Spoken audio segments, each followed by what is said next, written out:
My name is Joseph Taylor, and I am a writer.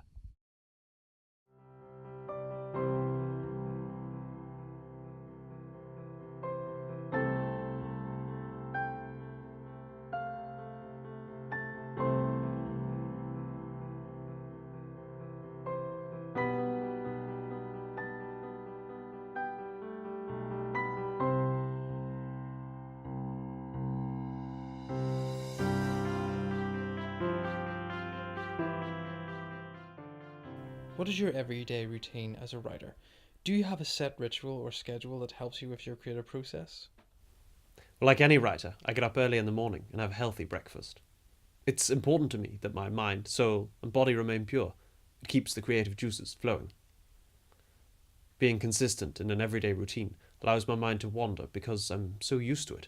I can do it without thinking about it. It's kind of like that film, Groundhog Day, with Bill Murray. This is where the magic happens.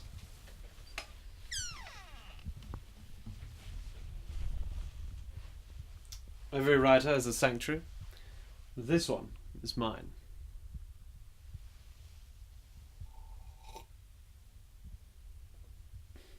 Bloody update. At what point in your life did you feel that you wanted to become a writer? Whenever I was little, I would use writing to get away from it all, whether it be my parents arguing or there was nothing on TV. I would go to my room and just write. It's a form of escapism for me, and I got lost in it. It didn't have to be good, didn't have to make sense, didn't even have to be words.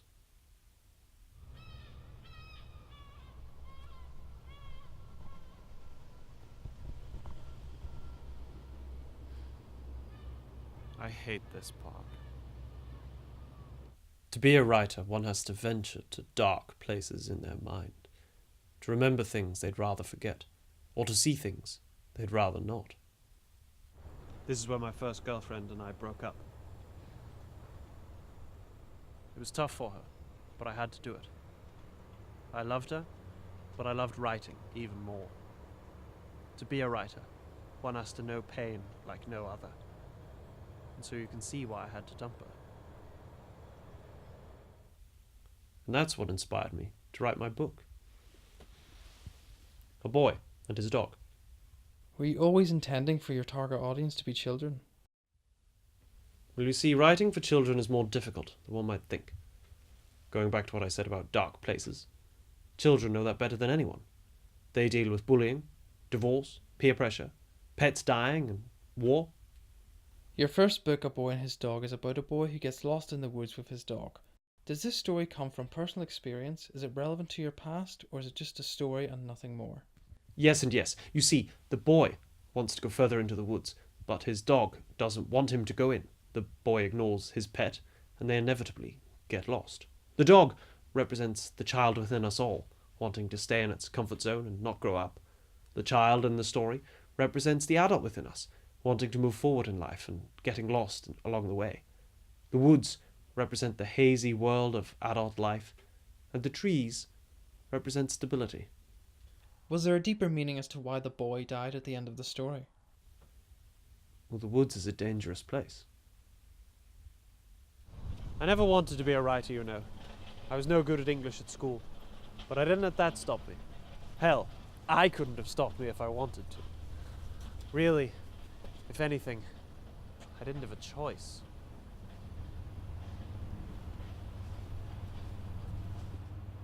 Would you say you're nervous about giving this talk? Talking to students is just like talking to normal people. Thanks for the lift, by the way. Please welcome Joseph Taylor.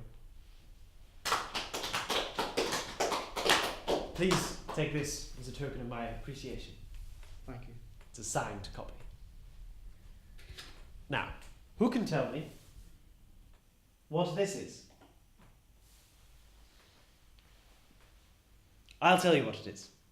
It's a symbol of nationalist socialism, originating in pre-World War II Germany. A symbol of hatred, white supremacy, division. However, if we draw it this way, it means the exact opposite.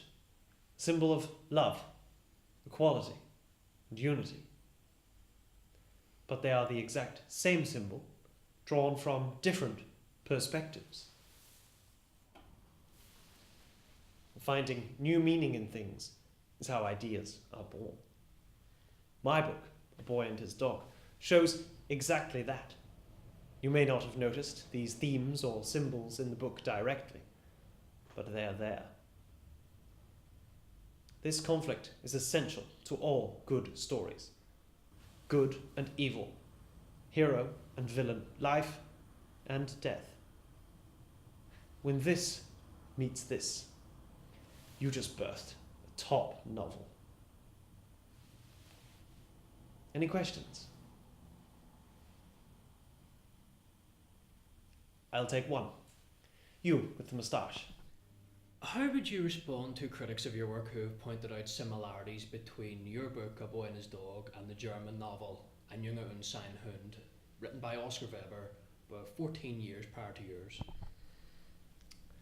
You see, ladies and gentlemen, perfect example of what I was trying to explain. Perspective. While our stories share similar concepts and have the same ending, they are different journeys with different morality, different depth. Plus, in my book, the dog can talk. So, to anyone who says our stories are similar, I would suggest they haven't read from the right angle.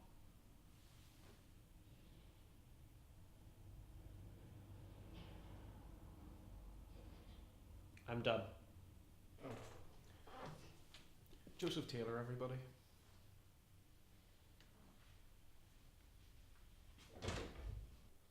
No applauding says it all, really. They were in awe back there. They really learned something today. You've told us your routine, but at which point in the day do you actually start the writing process? I'm like a predator in the night, but instead of hunting for a delicious morsel, I'm hunting for ideas. I guess you could say I'm like a night bat. Okay, but when do you actually write?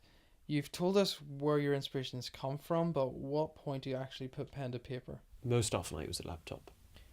No, I think you know what I mean. When do you actually begin writing, putting words on paper or laptop? Well, when I wrote A Boy and His Dog, Well, I mean in general. Do you have any ideas for a new book, or are you currently writing a new one? I don't really like to discuss my projects until they're completed. Okay. What advice would you give to aspiring writers?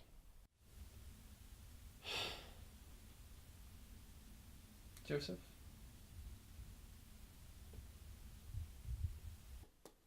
Don't let it control your life. If you have an idea, let it come naturally. If you try to force something, it will never be what you hoped.